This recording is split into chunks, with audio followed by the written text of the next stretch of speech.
you to her.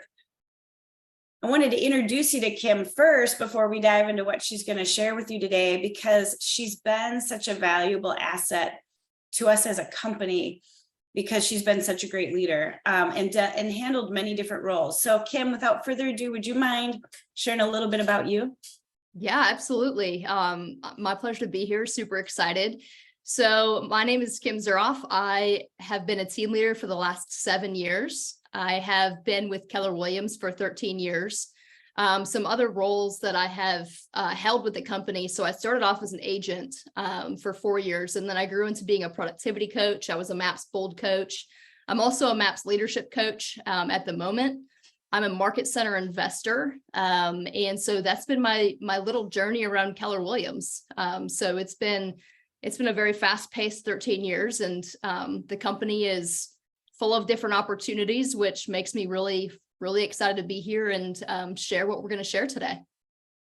So one of the things I love about what we're going to share is that this is like the newest, latest training direct from Mark King, KWRI, in terms of advice for a leader on how to lead without trying to take on everything, without having to own everything as the team leader.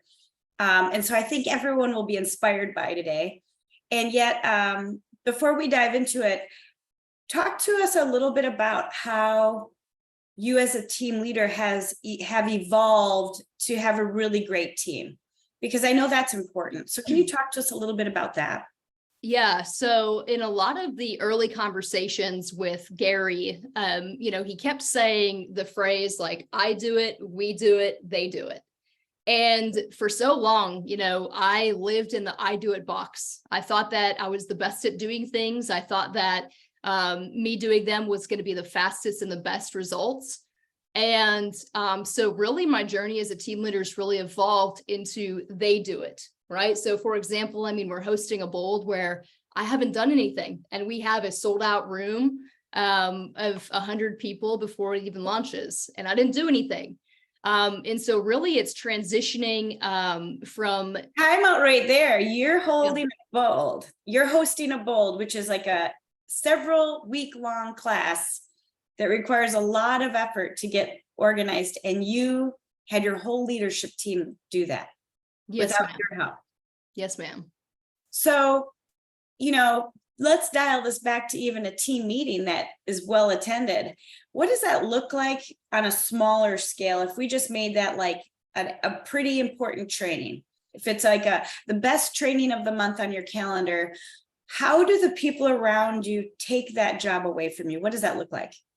Yeah. So, they've taken all those jobs away from me, because really as the team leader, my partner really wants me focused on what I'm really good at, and that's recruiting. I'm able to bring in top producers. And so if the team can leverage and take away all those other things, it's really helpful. So where my brain really comes in, my brain comes in the content, my brain comes in the creation of it. However, leading up and getting people in the room is a complete team effort that's been taken away from me. So just a little bit about our team. So we have a very lean staff. So we have a market center of 600 agents. We do like $1.2 billion in production. And we have 5 full-time staff, right? So we run very, very lean compared to a lot of, the other people. We're very much in alignment with all of the financial models that, they coach and they teach. But as far as preparation for the team meeting, the content comes from me, right? Like I'm a master of the Billionaire Real Estate Agent book. I'm a master of the One Thing. I'm a master of 6 Personal Perspectives. All of the tools that we have, I have that all in my brain. I'm a master of it. So the content comes from me. However, the marketing and getting people in the room, that comes from the team completely.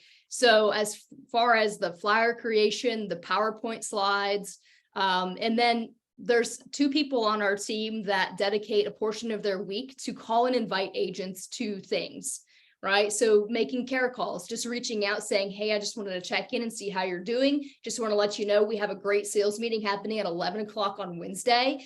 we would love for you to be in the room. Can you make it? And should I save you a seat?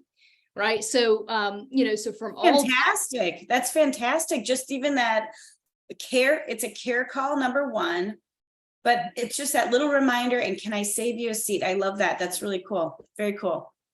Yeah. And that you do this with 5 staff. So if we look at your org chart, you've got team leader. So let me just write that in the chat if you don't mind. What does your org chart look like? You got TL. So we have team leader, we have a co-team leader. So there's 2 team leaders essentially. And then we have an MCA. We have a director of first impressions.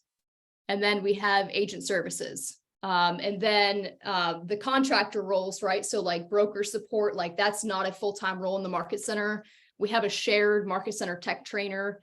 So we have a few other roles that are shared, but they're not full-time in the market center. We do not have a productivity coach.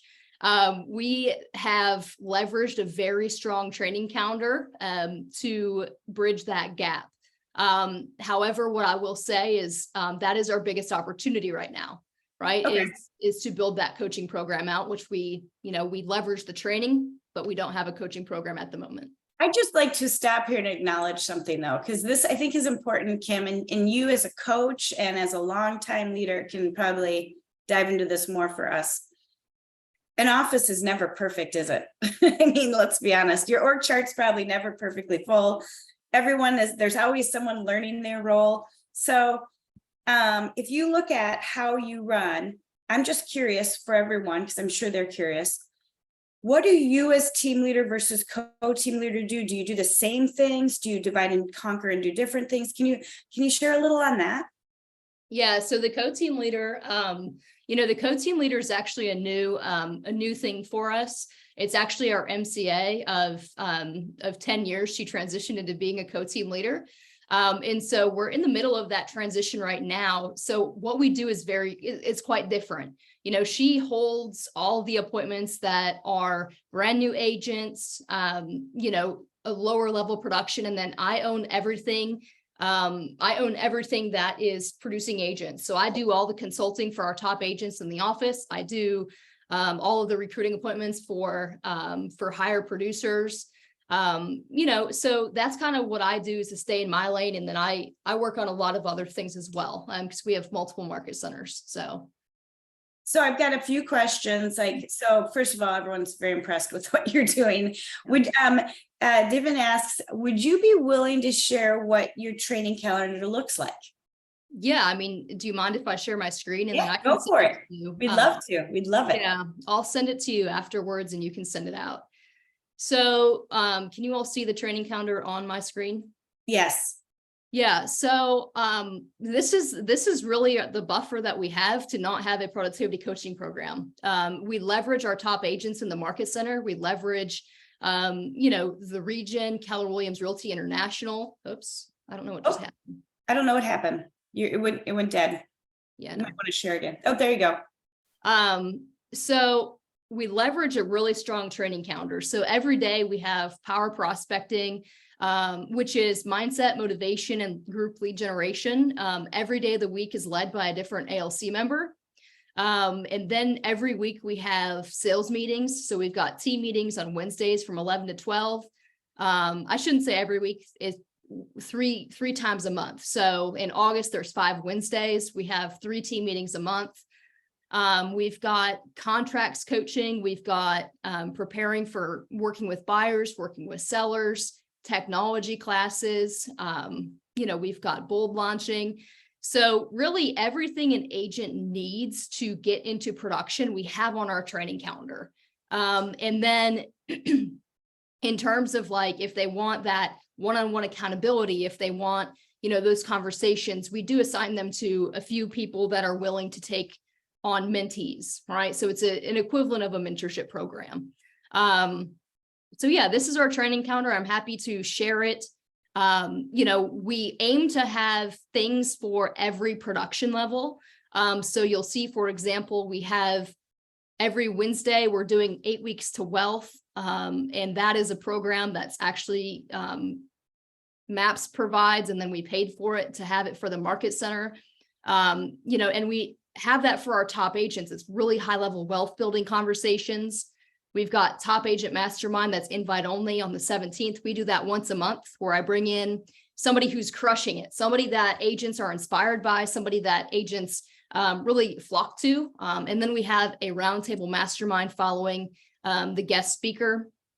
And it's all, it's all brought in via Zoom, right? So all this stuff, because I'm all about how do we provide the most amount of value for the least amount of money out of the market center's pocket, right? I'm a huge advocate of budget, expenses, things like that.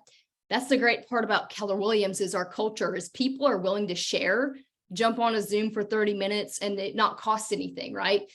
So it's about getting creative with the resources we have to be able to maximize the value we provide our agents for the least amount of money.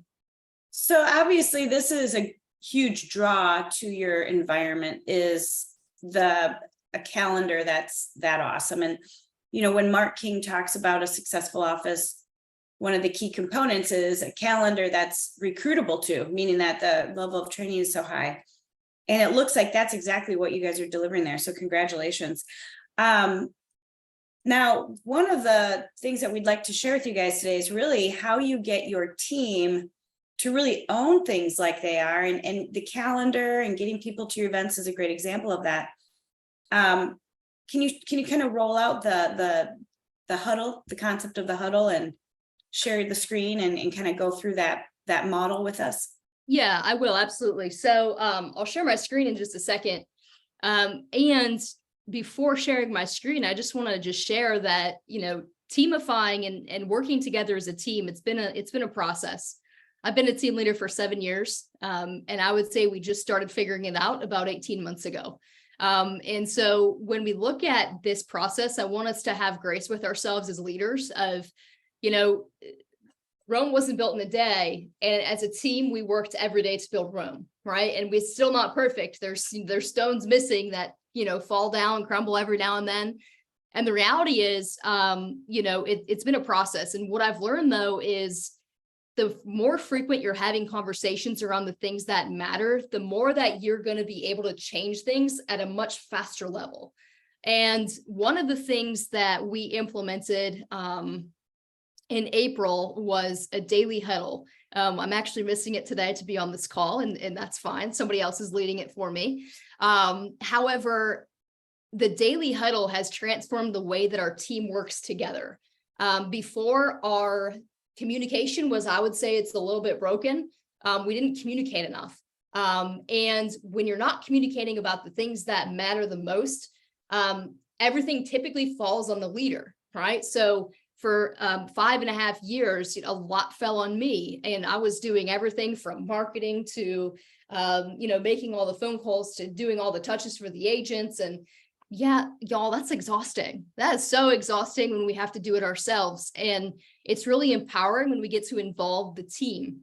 And so when we involve the team in a higher level conversation, it's magical, really, what can happen, what can be unlocked when you involve them in higher level conversations. So with that being said, I'm going to go ahead and share my screen with the model that Mark King has rolled out for us. And this is part of the new training that they're offering in Austin. I know many of you can't fly to Austin, and yet this is a key component to get into a rhythm with your team quickly. So this is something they could just start today, right? It doesn't need to be like you have to be a brand new team leader. You could start this rhythm next week if they wanted.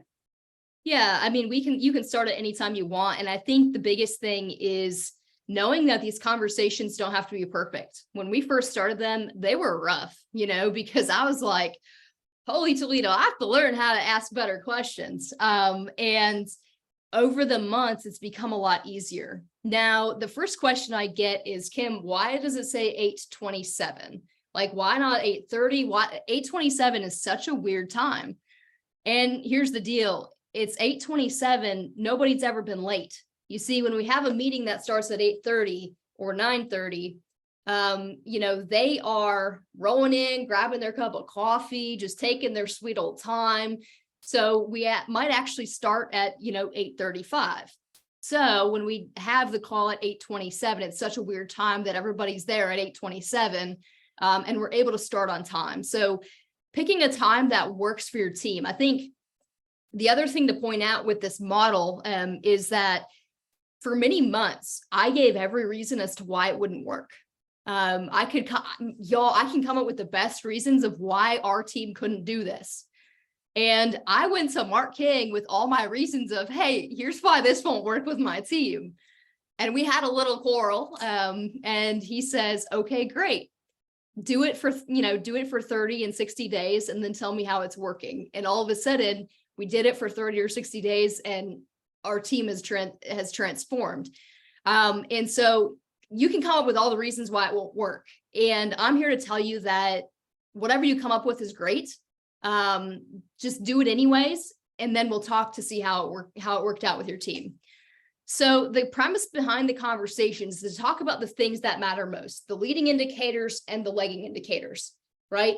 We can't control the results that we get. And that was part of my journey as a team leader. Is for so long, I just wanted to focus on the results. I didn't focus on the activities that led to the results.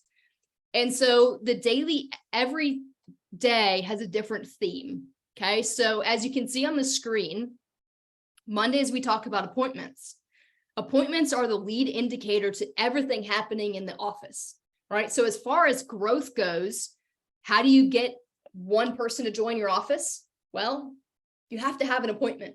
Usually people don't just, stroll in. Sometimes they do, but most times they don't. They don't just walk in and say, I'm ready to join. You have to have an appointment first. And so Mondays, we start off with talking about appointments. Tuesdays, we talk about gross. Wednesdays, we talk about value. Thursdays, we talk about net. And Fridays, we talk about profit. Now, the common thing that people are like, yeah, Kim, doesn't that get a little bit boring and mundane? Well, let me tell you that success is often found in the mundane, right? Results are found in the mundane, doing the things that maybe are a little bit boring every time. However, the purpose and intent of this conversation is every week there's a different theme. And so the conversations have actually been phenomenal. It's created awareness for our team on what's working well, what's not working well, what systems, models, tools, people do we need to implement to have a higher appointment, to have more gross, to have more value. The other thing I want to point out here is appointments equal gross. We can't really typically have gross without appointments. And then there's a plus sign for value. So when you have gross and then you add value back to those recruits, you add people value to your market center, that's going to equal net. It's going to allow them to stay, right? So net is the number of agents that stay within the ecosystem. And the more agents that we net equals more profit that we're going to have as a company. So I just want to kind of slow down for a second and ask if there's any questions, or if Jess, you want to add anything before I just continue on. Anyone have any questions they want to ask?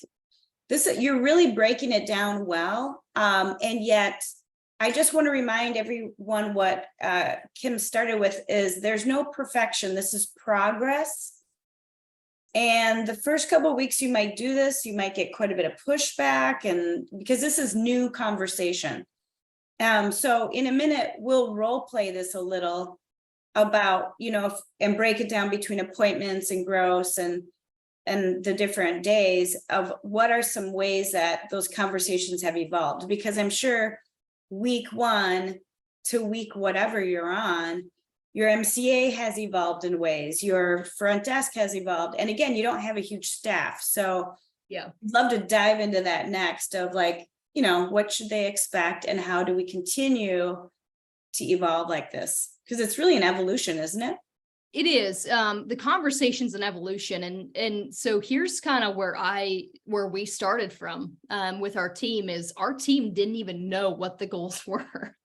Our team didn't know our goal was to gross 10. Our team didn't know our goal was to net 5. Our team didn't know our goal was to have 40 appointments. So our team didn't even know what we were working our butts off for every month. And here's what happened. Here's what happened with our team. Once they became aware of our goals and what we were after, that we were collectively working towards together, or well, for a while, I mean, for a long time, I was working alone on it. You know, they realized, oh my gosh, like, how can I support this? How can I help? How can I show up in a way that helps the team leaders able to do their job at a higher level? They started taking on more. They started taking more from me. They started doing more, contributing more.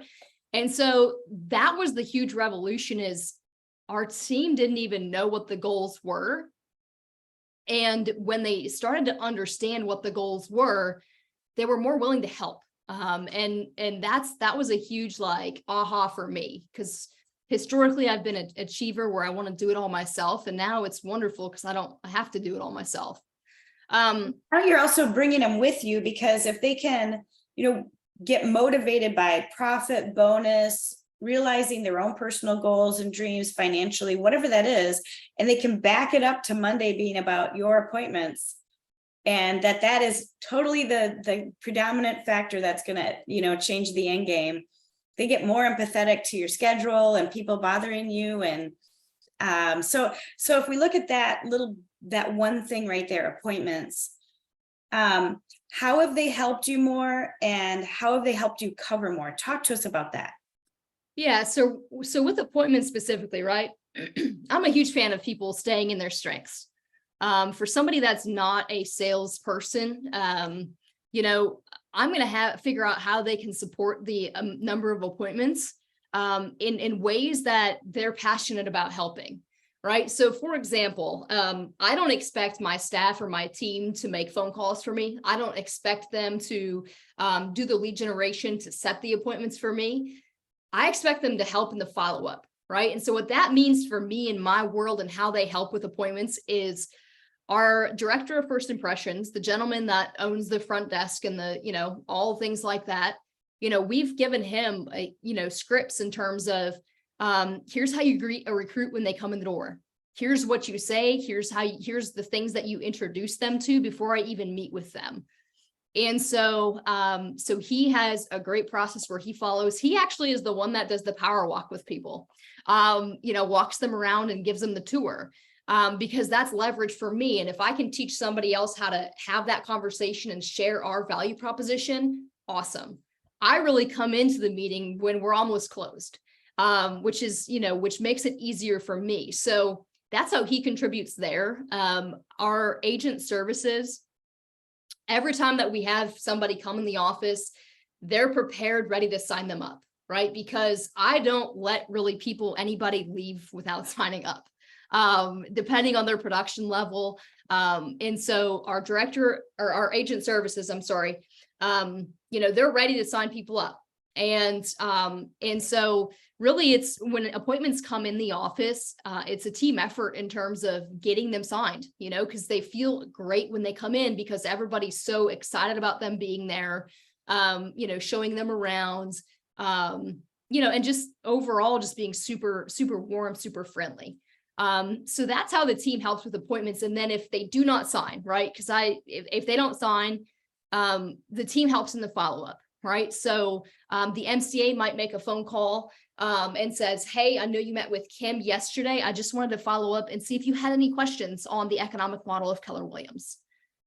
Oh, I'm just curious. Do you have any questions on the training we have that can help you get to where you want to go in your business? And so the team helps with the follow-up because it's a different touch, right? It's a different person coming at it from a different angle.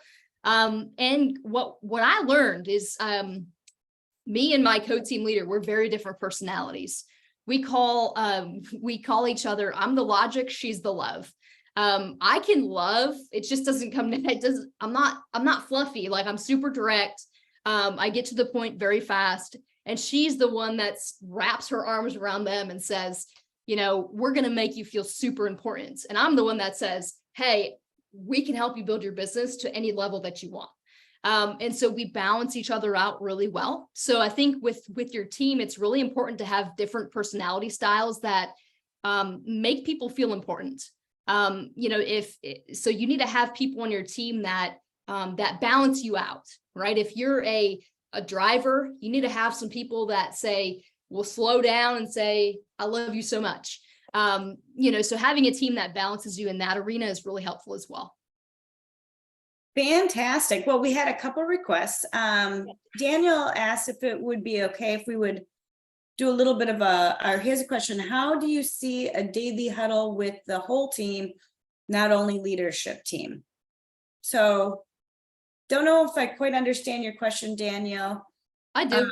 Okay, go for it. Yeah, so I think what he's asking, and maybe he can clarify, right? Is with the whole office, right? Like all the agents too? Is that what we're, yes. Right.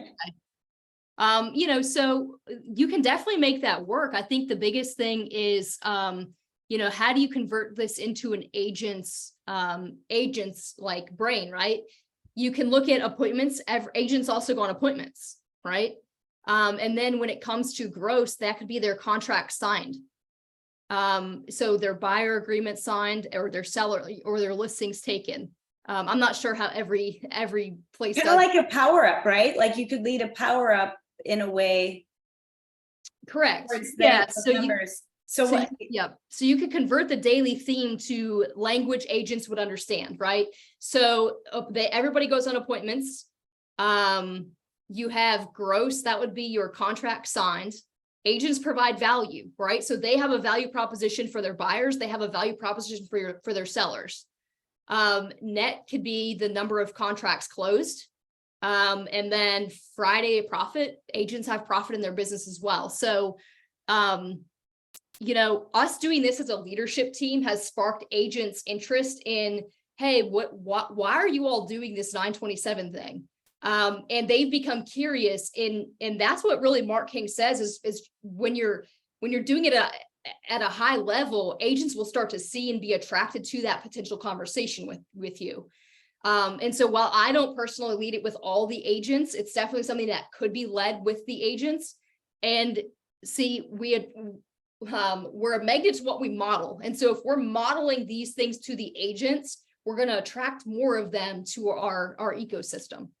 I think this is a fantastic idea, Daniel, and some of the top team leaders, to protect their time and also to inspire others, will go in the training room and do their lead generation in front of the agents to get them to participate, to encourage people, to inspire people, and really get them into action. So I love this idea you have, and you're right, you can use this with your team and to your agents. Great idea. Yeah, love it. So we have a request to like kind of role play a day, and it starts with appointment. So let's just pretend I'm one of your team members. How did these conversations, how have they evolved if we were to role play this with the two of us? Yeah. So it starts out in the most cheesy way. So the first question I ask is, what day is it today? And it's Monday. Jessica says it's Monday. And then I say, what do we talk about on Mondays? Appointments. Awesome. Yes, absolutely. We talk about appointments. And so, this week we're talking about our projected, what did we project the month to end versus what are we actually at for appointments? So, because I lead the conversation with two offices, each office would then report their numbers. So Jessica, what was our goal for appointments? 40 appointments. And what did we actually end at? 32. Okay, so we ended at 32. And so Jessica, what's the gap of that? 8 appointments. So 8 appointments. So we fell short by 8 appointments. And yet, how do you feel about the 32? We did pretty good because we hit our gross number. We hit our gross goal. So I feel okay, but yep, we had 8. We had a lot of no-shows. Yeah. So I'm curious, in terms of appointments and appointment setting and appointments held, what went really well this last month? We had, even though we had a holiday, we were able to hit our numbers, and we had a couple of people help out in the office. So it was really just a great month in terms of having help from our agents as well. Awesome. So we got some help from our agents. What else went really well? We got a lot of really good referrals that we haven't had from new people. Okay, so we got some referrals. What else went well? Well, I think we got things dialed in with the licensing list finally, that we're calling it fast and, right when it comes off the email, we're getting to leads faster, I think. So I think everyone's dialing things in. Awesome. And so we listed all the things that went really well, right? And so obviously when it comes to appointments, we want to keep doing the things that we did well, right? Would you agree with that? Yes. Yeah. So we want to keep doing those things coming into August. I'm curious, what do you feel like some of our opportunities are, or the things that got in our way that kept us from hitting that 40? Well, I think we just need to set more because, our no-show rate wasn't too bad. We just didn't have enough. And, I was surprised by how many referrals we got. So we were thinking maybe a referral contest. Okay, so maybe a referral contest. I'm just curious, what else may have gotten in the way of us hitting the 40 appointments? Well, we had a holiday, and we all know we had a holiday, but no one had a plan. And we lost momentum for several days with people not getting called with leads. So we lost a little momentum there. Awesome. And so, when we think about the month ahead, right? So we think about the month ahead, we're going to keep doing the things that we did really well at. And in terms of the things that may have gotten in the way of us hitting the 40, what can we do differently coming into this next month? I think we just need to look at the calendar and be real when we have big events or we're out for regional training or national training, that we just got to plan for that a little. How do we plan for that? What does that look like? We just got to look at the calendar and know we're going to be gone and see who could be backup, so we're not missing leads or opportunities, because there was, we didn't have anyone call the licensing list that week, and we missed a whole bunch of leads basically.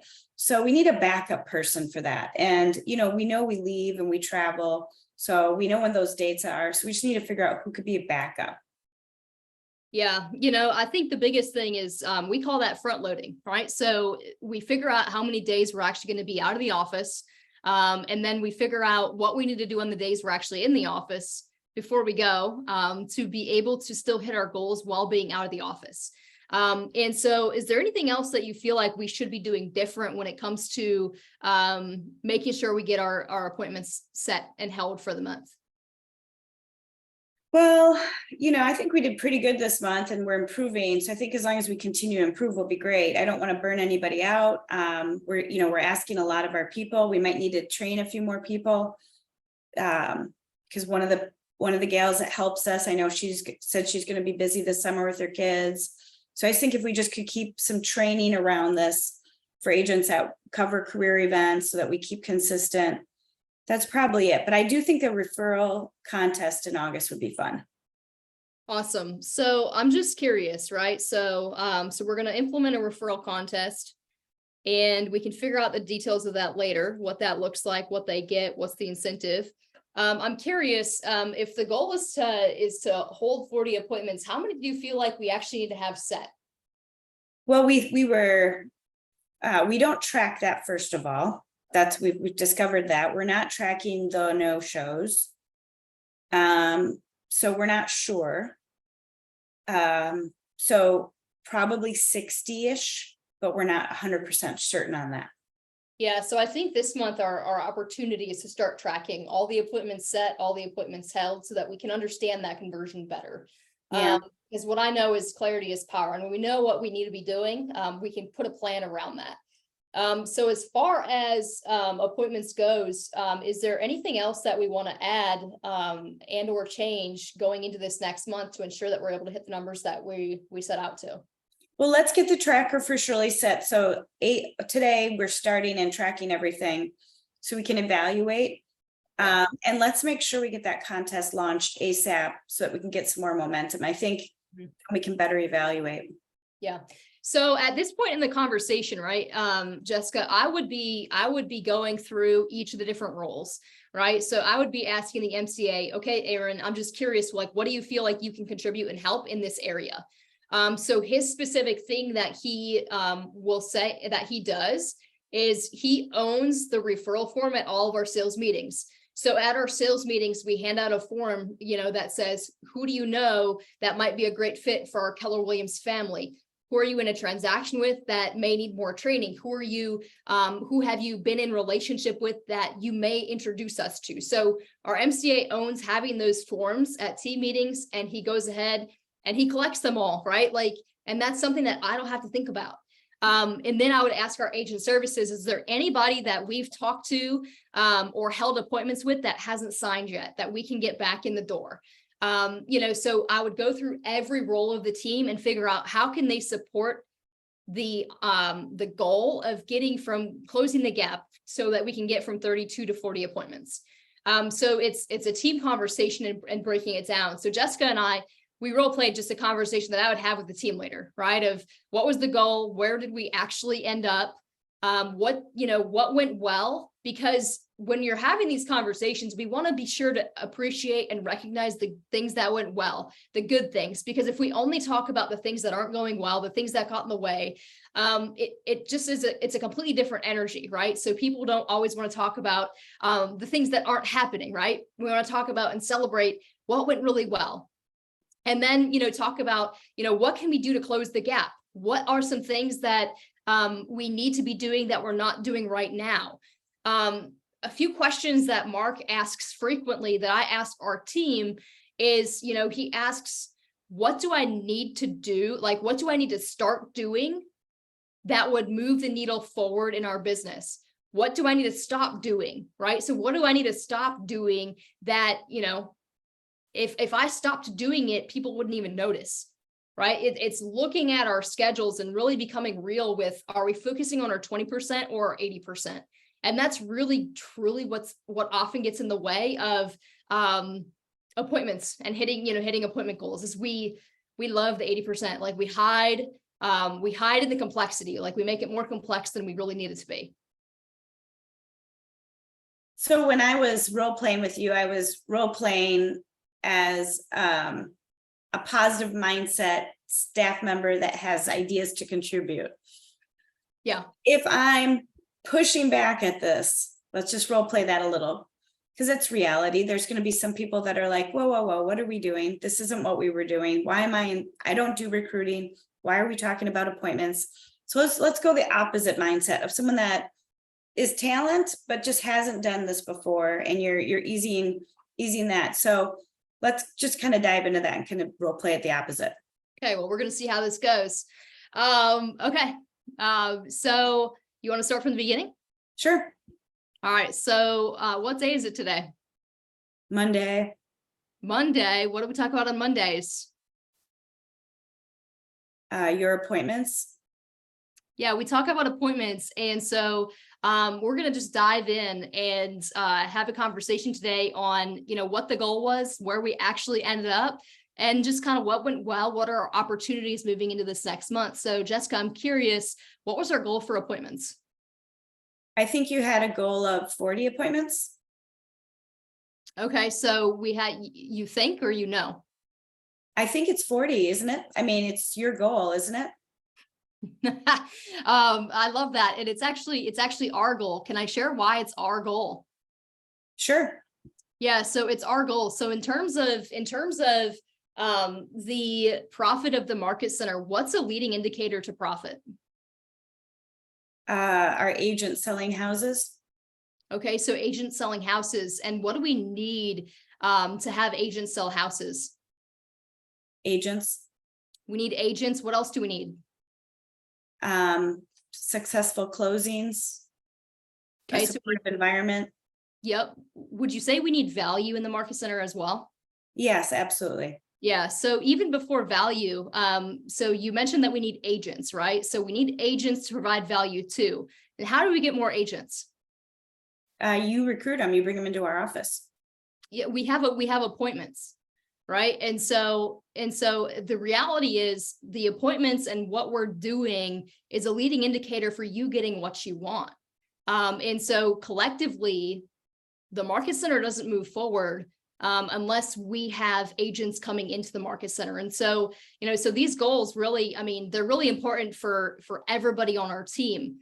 And, quite frankly, the agents are our clients, right? So if we don't have agents to provide value to, we don't have jobs, right? So, I mean, do you like having your job?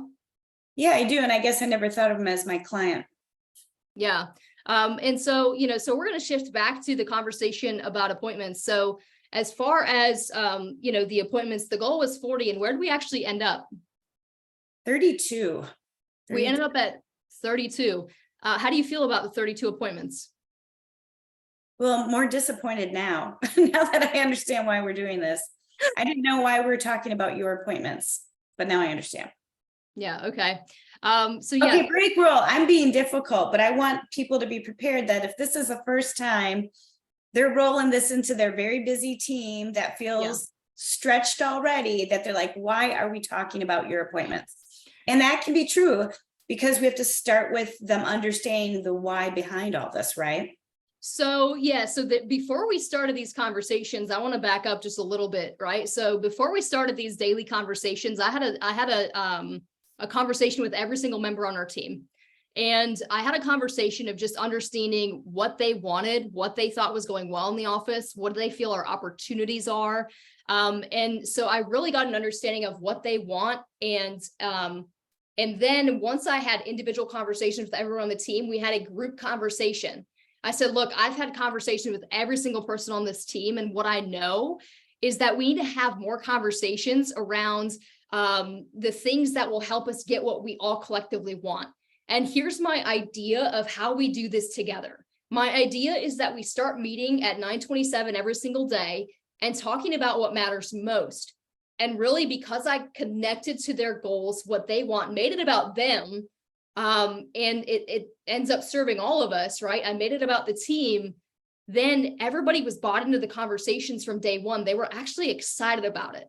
And so when I was able to understand what they want and showed them how these daily conversations will help them get what they want, because a lot of our operations people are, they're bonused on profit, and they make less money if we recruit less people, right? They make less money if we do X, Y, Z. And so tying what we need them to do to their compensation in some way, has really helped. And so in terms of the pushback that Jessica gave, I was just being difficult, but I can imagine, you got a MCA that's like, hey, I have to transmit tomorrow. I'm a little busy. That's reality. So I just want to be real with everyone that this is an evolving conversation. So a question that I have for you is, okay, every week there's a different conversation, but if you're not succeeding in appointments, do you move on or do you stay with appointments until you get appointments dialed in? That's a common question I'm getting. So as far as the day of the week? Yep. So it's Tuesday. We just switch gears to another conversation.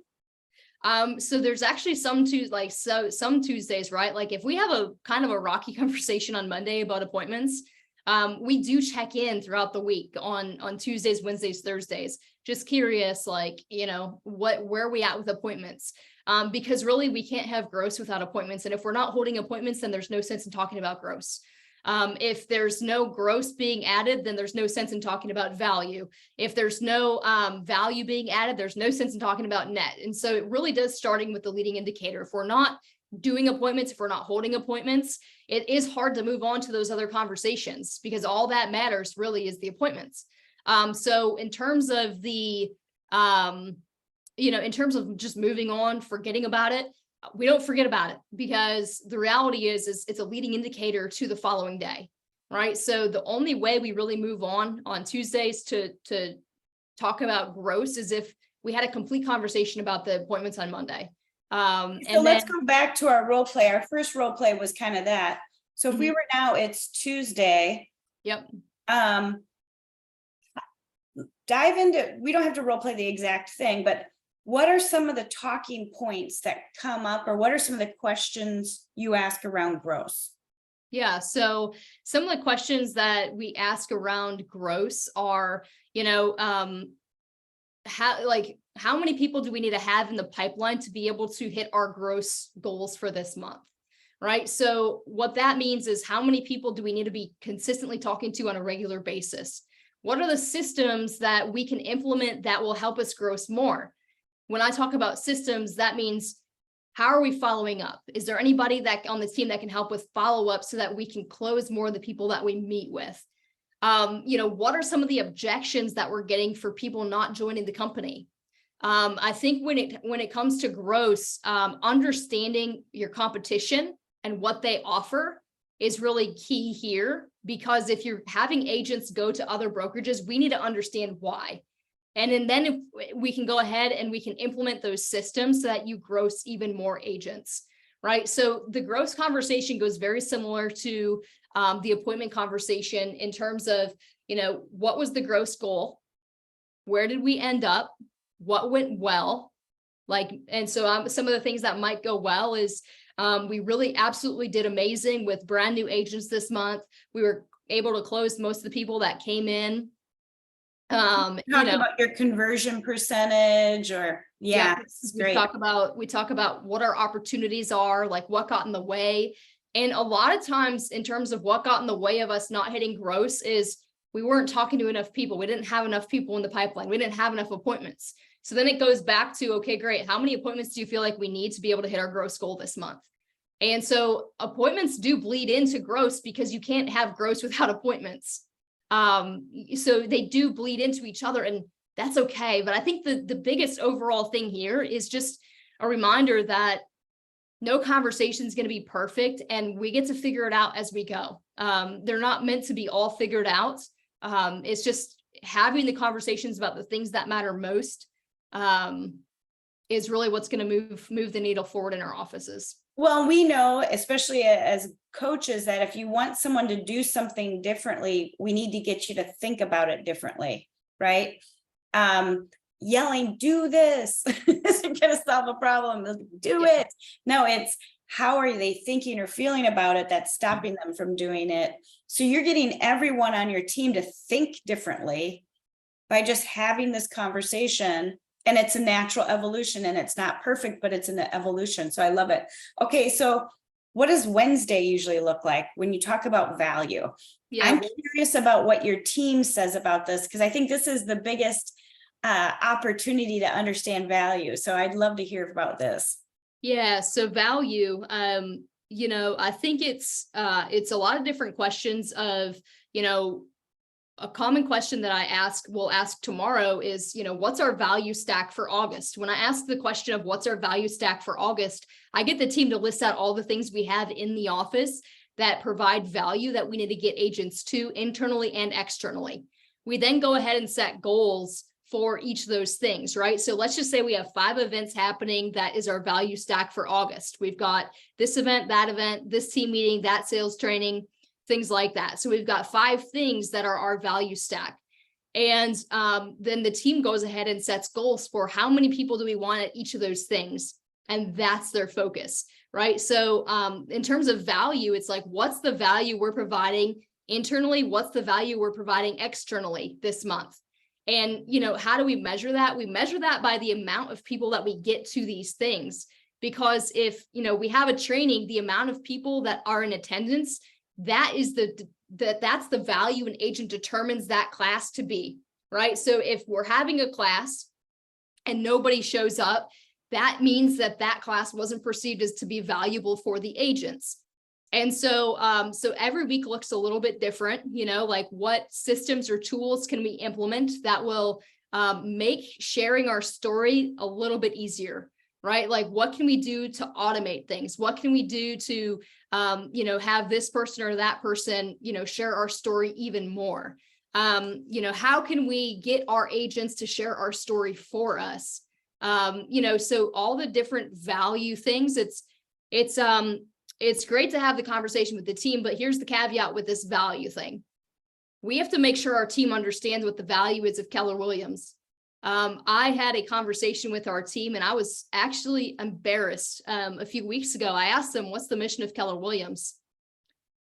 Only one of them knew. And then I was like, wow, I've really failed as a leader, because you guys don't understand that the thing that makes Keller Williams great and differentiates us are the things that we need to know. So then I took the next 2 value calls and talked all about all the value that Keller Williams has just by being who we are. You know, they've learned what the mission is, the vision, the values. They've learned what the 6 personal perspectives are, understanding those key things, because if our team isn't speaking the language, if they don't understand, it's really, really hard to communicate our value proposition to somebody when our team doesn't even know it. And that was a huge awakening for me with my team. And again, it just goes back to how frequent are we having these conversations with our people, and how is that impacting, you know, the agents, the appointments we have, the gross, the net, all that kind of stuff. But it starts with the leadership team. It starts from the top. Well, and you know, the value, if we just went on value and just talked about 4 models of MREA and command and yada, yada, yada, you could go on and on and on. That's what makes KW versus moving an agent and just changing their logo. This is changing their world, you know, and that's when they don't leave you, is when they actually become KW. So if your team doesn't really know your value, what are the chances they're going to plug people into KW properly, right? Right. So that's huge. So if you were newer to KW yourself, yeah, and you wanted to master part of our value first, and you wanted to guide your team through that, what would you have a newer team leader or leader start with? I would start with the 6 personal perspectives. You know, because when you look at the 6 personal perspectives, it relates to everything else. I would start with that. You can teach 1 a week for 6 weeks, and, you know, go through that. You know, so that's where I would start. I would start with the 6 personal perspectives, and I would start with the Millionaire Real Estate Agent. Maybe do a book club with the team on the book. But those are the 2 key places where I would start. And I would start by first, you know, knowing it and then embodying it, right? Everything we do at a leadership level is just amplified of what an agent should be doing. So really, it's just about implementing the MREA as a team leader and role modeling it out for your people, isn't it? If you look at what you've done so well, Kim, year over year, you've just delivered KW better than most of us. You know, you've delivered MREA in your Keller Williams office, you know, so when you look at the best of the best, that's what you guys are doing. You're role modeling MREA. So fantastic. Yeah, I mean, I would say if people ask, you know, what differentiates you from other people? And I was like, I'm a master of the models. I am not a fan of being creative and doing it all myself and figuring out new ways. I'm a fan of taking what's already been proven and just knowing it, learning it, doing it, embodying it, sharing it, you know, and how do you become a master of, you know, of these things as you teach it. I can't even tell you how many times I have taught 6 personal perspectives, how many times I've led a Millionaire Real Estate Agent book club, Millionaire Real Estate Investor, right? So if you want to learn something at the highest level, teach it. Get in front of your agents, get in front of your leaders and start teaching this stuff, because that's what's going to help you get and learn it that much better. You know, and there's great resources at Keller Inc. I'll put it in the chat for you if you guys want to go there and download the book club for either MREA or Shift. They're right there. If you click on the book, you can download a book club ready to go. What a great way to not only learn it, but also engage with your agents in implementing it through command and some of the other things. You know, there's still 2 more days left, and yet we could keep going. And I'd love to have you come back, Kim, because it was great having you on and having you share. And yet, what challenge would you like to send everyone off with, since we didn't get a chance to role play? This was too good to keep going like we were. What challenge do you want to give them to get started? Yeah, I think just really reading through this 1-pager, read through the 1-pager, but then start with having individual conversations with people on your team, understanding what they want, and then consider, right? I'll just ask anybody to consider having daily conversations. And if you don't want to follow this model, then don't follow this model. But I think it's all about communicating and having conversations about what matters most and moving the needle forward. But again, I'm a huge fan of not reinventing the wheel. So this model has been proven to work. And so just give it a shot. That's all I can ask. It's progress, not perfection, right? That's awesome. So we'd love to have you back on because we still want to talk about net and profit. And again, we can't thank you enough. Kim is taking on clients. So if anyone's looking for a great leader client, you're the best. And we appreciate you. Thank you for giving us time today. My pleasure anytime. If there's a way I can support, let me know. Bye, guys. Have a